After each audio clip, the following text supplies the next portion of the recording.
اصیلم ز کس بیم ندارم، جز خاک وطن میل زروسیم ندارم.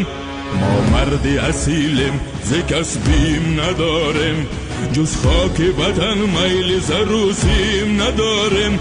ما افسر جان بازی وطن ملت و کشور، با خیر سری تا تو تعظیم ندارم. ما افسر جان بازی وطن ملت و کشور، با خیر سری تا تو تعظیم ندارم. کشور همه یک مرز و بروبوم و فضایش، توأم به وطن ثروتی تقسیم نداریم. ما سرزگیره بام بیبراریم به خدمت، به امر وطن مقصد و تسلیم نداریم.